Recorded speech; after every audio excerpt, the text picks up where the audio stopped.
Rojo and Wolfies take the win there, and they're still going. There's only 2 players remaining. It's a 1 versus 1 right now. Low HP though, and Smoke, Mark, and Alpin are gonna come up from the top and clean up house. That was insane. They ended with 77 points. That extra 3 points would have probably helped get them to that 80 threshold and just help build that lead. But this is absolutely insane. I think, Ball, for now, we got to send it back in the studio. We got to meet up with Pookie. We got to see how things are going. So, Pookie, let's send it your way. Thank you so much, Zeke. I am here in the studio. Those games are absolutely wild.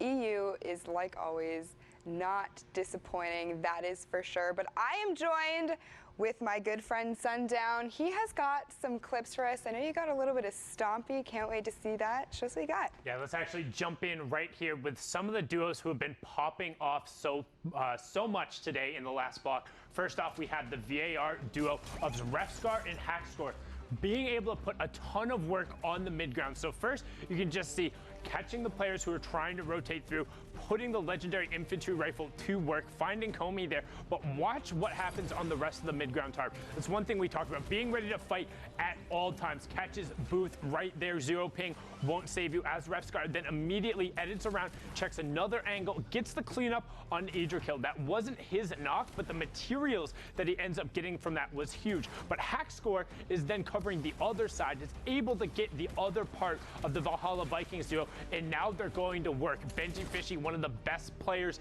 in the world, going down on the backside, brilliantly done, and Hackscore picking up another one on the Impact Fixie, fragging his way into the top, but wasn't able to close it out. Tux now, on the other hand, was a one-man wrecking crew here. Just watch him going to work on the backside of the storm and putting the combat shotgun to work. I mean, for me, you can tell he's got adjustments there with how Tux is just lasering people. And then that shot was so good, catching Nipsey in shadow form as he dropped down around the side, and he wasn't done yet. Again, we've talked about the power position that is the high ground when you're able to work from top down, close the bottom of the store, and Tux and Vorin just close out here, making sure he's phased through the floor to get Edwin. Now, we've seen a duo trying to qualify. Here's a duo who has already qualified and are potentially one of the best in the world for this part of the competition. Now, got the trade off there. Shinken gets the revive onto Stompy. He's sitting currently at 4 elims. They're on 6 right now, but let's start counting, because Stompy is going to go to absolute work, and this is just catching people in rotations and being aware. The quick double right away pushes them up to 8, and that was Melside too on the backside of it. Now they're up to 11 because Shinken was able to go to work, but the revive on Stompy ends up being the difference because he's able to push through. Finds Mashus right there, now up to 12 as a duo. You will see Shinken go down on the backside there, so Stompy is just going to continue being a one-man wrecking crew on the tarp, up to 13 as a duo. Heavy snipes his way in, doesn't slow down, and continues pushing the pace, picks it up there, but unfortunately wasn't able to close out for the victory route. Stompy putting on a clinic, showing why he's able to contest for the very top. Now, as we talked about, the queues are closed, but we're not done yet. We want to see those final matches and what's left, Books. For sure. Now, interestingly enough, I had the opportunity to speak with Stompy the other day. You know, we exchanged a little bit of back and forth about how he's feeling for World Cup. Him and Shinken are practicing 12 hours a day. They are going into this hard, and from what we've seen, it certainly shows. But you know what? I can't wait to get into more games. Zeke and Bala, let's hear from you. Pookie just flexing all over us right now, talking about how she's talking with Shinken and Stompy. That's cool. I also talk to players. No, it's not, Pookie. Don't cry on us now, but it's already cried 6 times. That's a 6. All right, Fortnite fam, we are back. And we're tuning in with Pyro and Destiny's Jesus right here. Destiny's Jesus is definitely somebody that's been on a lot of people's radar because, you know, we all learn from this guy. Everybody's watching his videos because every single day it feels like he's coming out with a new technique on how to box fight or how to build fight. His partner Pyro right now, they're slightly split. See if they're going to be able to find any picks on the way in. You find Wolfie. It's not the Wolfies that we saw from the other game. So just to keep that in mind right here. Different Wolfies. So let's reiterate. We did not look at standings. But we know like 77 points is the highest we've seen at this point, right? So for Pyro and Destiny's Jesus, especially with maybe the last few games, they've got to make some really big things happening. Right now, Pyro is saying, don't even worry, fam. We've got you. We're going to pick up eliminations left and right. They've also hit the first round of placement points. This is going to be super, super beneficial for them. Yeah, and when I said they were split, I didn't actually realize that they're not even split at all. They just kind of have two different angles here that they're approaching, finding picks right here. Destiny's Jesus looking down that south side, and Pyro looking over towards the east. And finding those eliminations, not only does he have those, but he's feeling comfortable because he's finding those picks, getting the siphon, all that. They're getting themselves healthy, but he has 2 Rip-to-Gos as well in the inventory as Carnage is to go for heavy snipe. Oh, that is why you kind of need to make sure that you're not going into these situations, these end games, with low white HP, with low health, because if you don't have any bandages or anything like that, you're not going to be able to recover that without siphon, right? And if somebody is carrying, by chance, some stink bombs, and they realize, hey, I can go ahead and throw this on this box and get 2 people ticking down at the same time, that's value from that stink bomb, and also finding elimination because he was low, too low to even survive even a tick from it. And I mean, they made it very known that what they were trying to do, right? The first heavy snipe came in and blew the wall out. At that point, you got to just build a wall, re-edit your ramp, and then just like move a 1x1 space back, right? A grid space back, because you know what they're trying to do, and you've got to expect. I did not expect that. Another stinker here, and this is what I'm talking about, right? You already see the players trying to get away from the stink bomb there, but in a similar fashion, you got to be ready. You got to think, what could they have at their disposal? They're trying to pressure us right now, especially this position. We've got to be ready for a stink to come in. But right now, Carnage going to look to reposition. Pretty good spot right now on this far side of the circle. Now we're just waiting. Heavy snipe comes in, the tree's in the way though, and I don't think there's a player directly in this box. He might have thought, because the tree was in the way, that they were hiding behind. Yeah, exactly. When the sound is there, you kind of hear the sound cues, you know that there's something coming, but regardless, oh! There's the player! He comes in from the side. They both edit into the same box from different walls, and that's going to be the end of probably both of those duos, unfortunately, because they're fighting right on the edge of zone and with walls ahead of them as well. They're not going to be able to make their way out that easily, and a lot of players are going to realize exactly what's going on. But look how high Vapors and Yuto are right now, and we're already down to 12 teams in this game, Zeke. I mean, they've got the builds, they've got a flint knock, they've got a chug splash, just a single one if they need to get crazy. They dropped out in the box, the first shot misses, 125. And Land gets destroyed there. The chug splash gonna help top him off. Unfortunately, look, his dual partner Yuto up above has been dropped, so now it is all on the shoulders of Vapor. They have 3 eliminations between them, so they've got to chain together more if they're looking for more points. Thankfully, the Storm goes back the opposite way.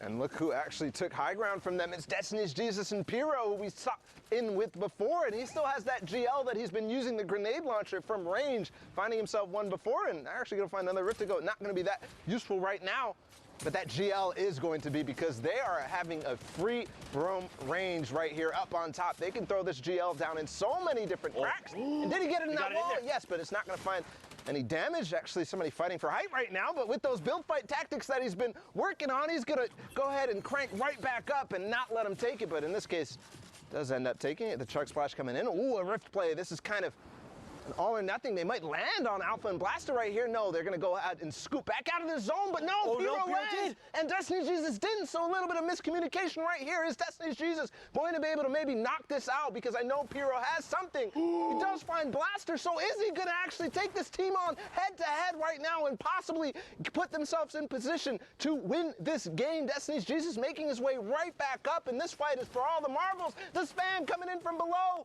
and that's going to be the end of Blaster and Alpha. Pyro and Destiny's Jesus took the high ground. This is so huge. All he had to do was buy the time for the siphon to come through, and that's exactly what he did. Look, Alpha dropped all the way down. He was like, look, you know what? That entire fight is lost. And now Destiny's Jesus and Pyro can rejoin. Down below, Pablo is going toe-to-toe with Alpha. And look at this, Suicide Mark as well. He gets traded out. And now Pablo is in a 1v2. I think actually Destiny Jesus just knocked a few GLs down there, but he falls to his elimination right there. He gets knocked, and right now Pyro's making the slow climb down. It's now a 1v1 as Alpha goes down, but Pyro takes out Vapor, and the Victory Royale puts them at 63 points to win that game. Man, so don't forget, we've seen quite a bit of points. They very well could be contesting for top 5 right now. And that would be absolutely huge. But of course, more games, more action to tune into. We're over by Tomato Temple. Look at it. All hail your tomato overlords.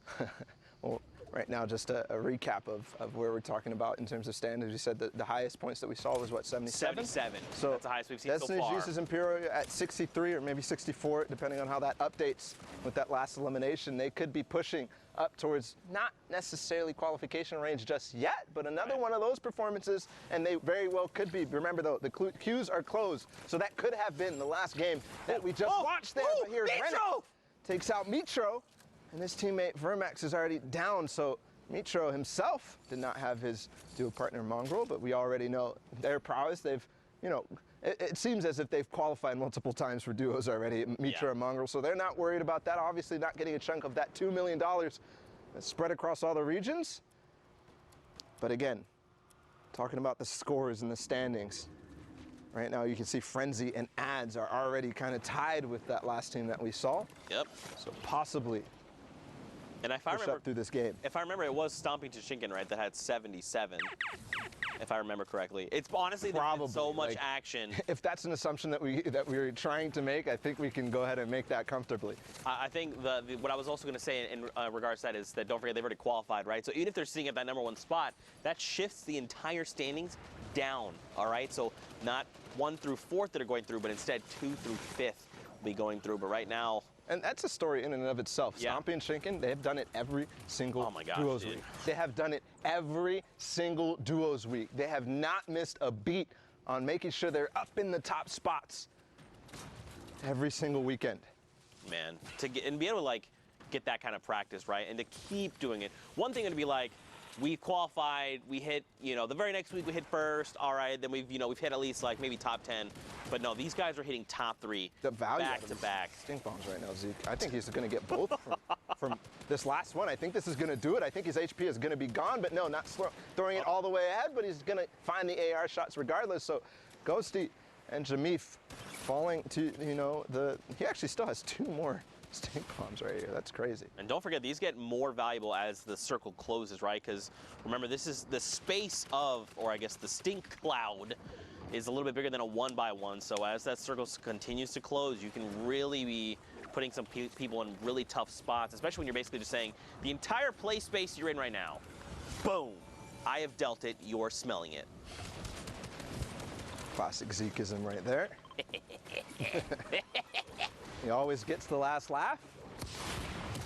But moving into the rest of this game right now, it's Zeke and Narcos on high ground. You know, I really got to reach out to Zeke here because we have the same name, and every time Sundown is on broadcast and says his name, I look and I'm like, wait, did you say my name? Does he need me? Oh, never mind. It's just Zeke and Narcos. Yep, that's fine. Yeah, always on high ground, always winning games, something that Zeke is not familiar with. Dang it, I was going to make the joke. You beat me to the punch. But Yarkos and Zeke are certainly familiar with it as they take high ground and hold it against Kaspersa, who tried to take it from them. Yarkos has qualified in solos, not just yet in duos, but we'll see here if the Polish duo can do it, can qualify for New York. They're at 57 right now. We saw a couple of players that were ahead of them in terms of points in this game. Right. So everything matters, remember. Every interaction counts. I think he has another opportunity here to knock down, but no, they're not going to take it. They're going to decide time to back off. But as that branches out more and more, hold on, because Hadkos falls directly into somebody's box, and I think that's going to be the end. Yes, he falls to the zone because that player takes advantage of the, distraction that he had up on high ground and knocks him out from below. Now it's Frenzy and Ads that I was just kind of referencing in terms of their points. At 66, they take the high ground, Zeke. Look at this, 67 points now. They're trying. Now, don't forget, we saw, again, 77 is the highest we've seen so far. They're 10 points in striking distance, and that's if that duo was in the #1 spot. So you've got to think, again, these guys are contesting for top 5. We've seen teams literally sit here and trade places, and if they hit top 15, this would be huge. Lestream, Vato, and Skite are in this game, Bala. That is huge.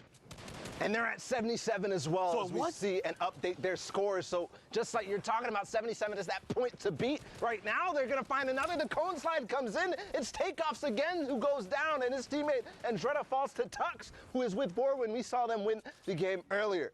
And look, dude, they jump up to 81 points. They hit the top 15. Those first 3 points are so crucial. And look, they're just waiting it out, right? This lobby is going to continue to thin itself out. Zeke.